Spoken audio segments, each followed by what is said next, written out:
Bonjour, donc nous nous retrouvons pour la deuxième partie de ce tutoriel SolidWorks qui va consister cette fois à représenter en 2D, c'est-à-dire faire une mise en plan à partir de ce volume 3D. C'est une partie un peu plus complexe, on va dire, disons un peu plus raffinée. Et donc on va le faire comme ceci. On va créer une mise en plan à partir de la pièce. Bon, non, alors là, non. Vous n'aurez pas ce message d'erreur parce que moi, c'est parce que j'ai déjà fait l'exercice. Donc il me demande en premier lieu quelle est la taille de mon plan. Donc je vais dire que je veux une feuille A3, ce sera plus pratique pour vous pour l'atelier, vous verrez en plus gros. Il faudra décocher, afficher le fond de plan, on ne va pas s'occuper des fonds de plan, on verra ça dans les dessins ultérieurs. Pour l'instant on va se contenter d'un exercice simple, afficher des vues, les vues nécessaires pour représenter cette pièce. Et puis mettre des cotations, on ne va pas se préoccuper non plus de tolérance générale, de toutes ces choses-là.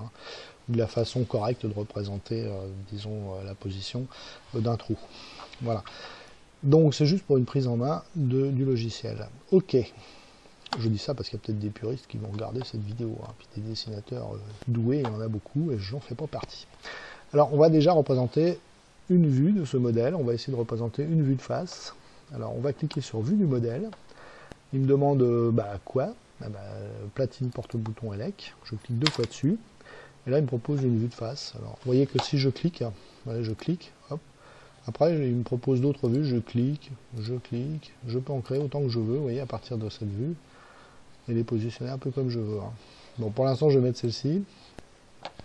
Et puis, je vais choisir celles qui me conviennent. En fait, aucune d'entre elles ne me convient, puisque celle qui va m'être utile, c'est la vue dépliée, en fait, puisque c'est à partir de la tôle dépliée que vous allez faire vos tracés, et puis que vous allez percer vos trous. C'est seulement dans l'ultime phase de la fabrication que vous allez réaliser les plis. Surtout, ne tracez pas après avoir réalisé les plis, ce serait beaucoup plus compliqué. Alors moi, je vais supprimer cette vue-là, qui ne sert à rien. Vous pouvez la laisser si vous voulez. De toute façon, les dessinateurs, ils font comme ils veulent. En général, ils essaient d'utiliser le moins possible pour ne pas surcharger le plan. Donc ces vues-là, elles me servent juste à faire figurer qu'il s'agit d'une pièce en tôle pliée. Voilà. Mais moi, ce qui me sera utile pour fabriquer, ce sera plutôt une vue. Donc là, voilà, je valide mes vues. Ce sera plutôt la vue dépliée. Donc je vais faire nouvelle vue, toujours de cette même pièce. Je clique 2 fois dessus. Et là, je vais cliquer sur état déplié. Et là, vous voyez ce qui apparaît. Hop.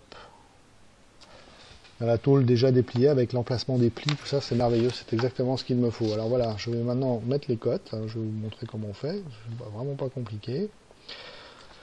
Alors, je vais dire oui, d'abord. Je vais coter les trous, donc je vais coter les trous entre eux, hop, boum. L'entraxe des trous. Alors oui, un petit détail, on ne positionne jamais des cotes à l'intérieur d'un dessin. On le met toujours à l'extérieur. Donc je tire à l'extérieur, on peut les aligner par exemple comme ça. Je vais coter les trous aussi entre eux comme ça. Hop. Je vais tirer la cote à l'extérieur. Je vais aussi coter la distance entre ces deux bords. La distance entre ces deux bords, alors c'est facile, de toute façon on n'a pas le choix, c'est des tôles de 450 sur 125. Je vais coter aussi la position des plis que vous devrez tracer au trusquin par rapport au bord. Donc je pense que vous tracerez ces plis par rapport à ce bord-là. Et puis les plis qui sont ici par rapport à l'autre bord. On pourrait faire autrement, mais on va choisir de faire comme ça. Hop, bon, je vais peut-être un peu vite, mais vous mettrez la vidéo au ralenti. Qu'est-ce que j'ai oublié de coter? Oui, la position de ces trous-là par rapport à un des bords aussi. Pof. 135. Je vais décaler ça un peu vers le haut. Voilà. Donc la position de tous les trous est parfaitement indiquée.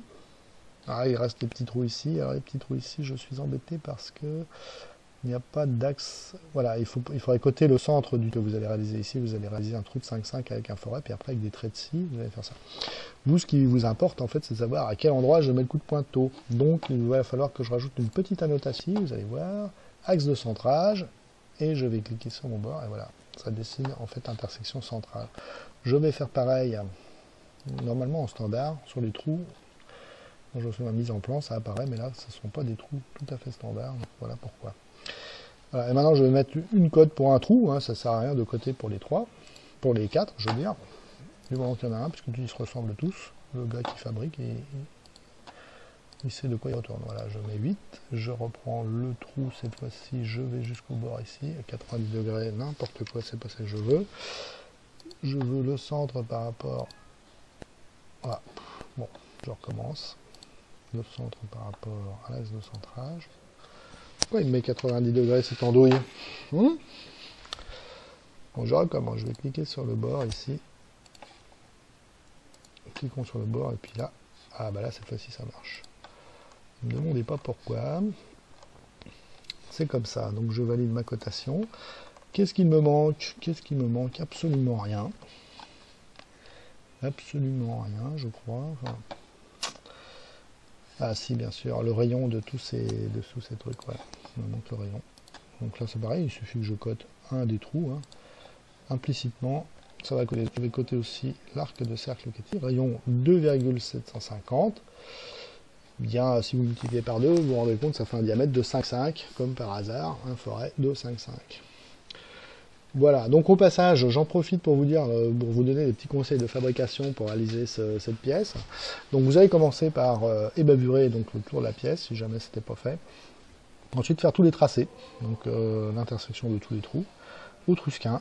Le tracé des plis qui sont là, en faisant très attention qu'il faut tracer certains plis de ce côté-là et les deux autres, ceux qui sont au milieu, de l'autre côté de la tôle, parce que quand vous allez plier, vous verrez, c'est une petite subtilité, si vous ne faites pas ça, eh bien vous serez obligé de, vous serez très embêté. Donc il faut tracer les plis qui sont là d'un côté, les plis extérieurs, et les plis intérieurs de l'autre côté de la tôle. Bon, qu'est-ce qu'il y a d'autre encore à dire? Ici, donc on va resserrer les trous. Vous devrez faire ici un trou à l'emporte-pièce de 22,5.